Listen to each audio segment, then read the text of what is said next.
intro mga kabuksit. Magluluto naman tayo ngayon ng paksiw na bangus sa insulin plant. Kung nahirapan kayong kumain ng insulin, lalo sa mga diabetic, ihalo natin siya sa lulutuin natin. Tara! Para sa mga sangkap ng lulutuin natin ngayon, gagamit tayo dito ng chicken powder, betchin, syempre hindi nawawala yan, durog na paminta, asin, patis, konting-konting suka lang, talong, siling panigang, bawang, luya, sibuyas, at ang mga bida. So lulutuin natin ngayon ang ating bangus at ang insulin plant. Bali, himayin lang natin itong mga nahugasan natin na insulin plant. Saka natin slice. Diretso na natin sa kawali. Ulit-ulit lang. Ito na yung mga nahiwa natin na insulin plant. Ilagay naman na natin yung talong. Pag sumasamahin lang natin siya, pag-alualuin na natin yung mga sangkap natin.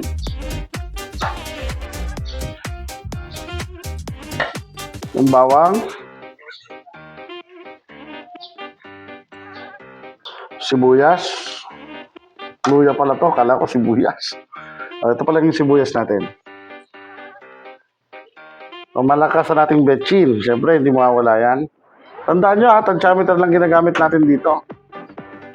Durog na paminta, asin, patis, suka. Konti lang to mga kabuksit, itong suka niya. Pangtulong lang sa asim nung insulin natin. Chicken powder.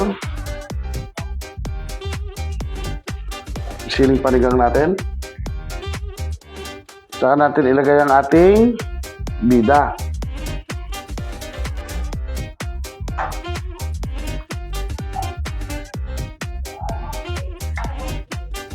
Yun lang.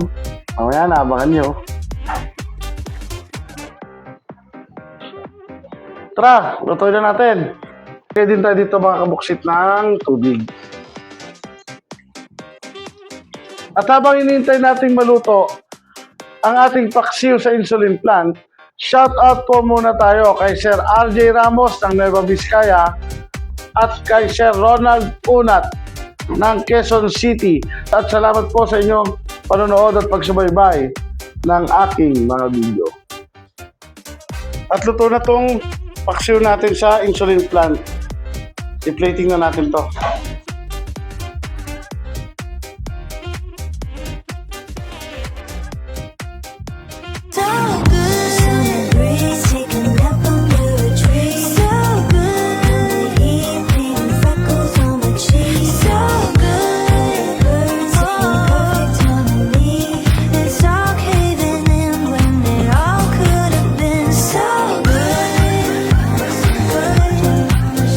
At ito na ang ating finished product.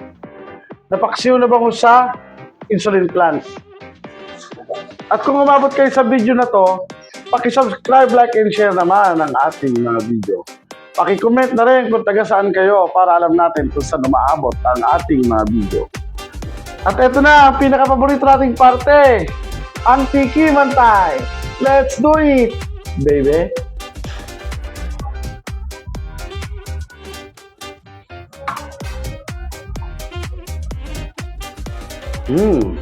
Yummy.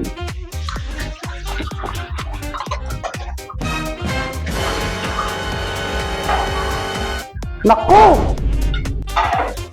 Hindi na talaga tayo papayat.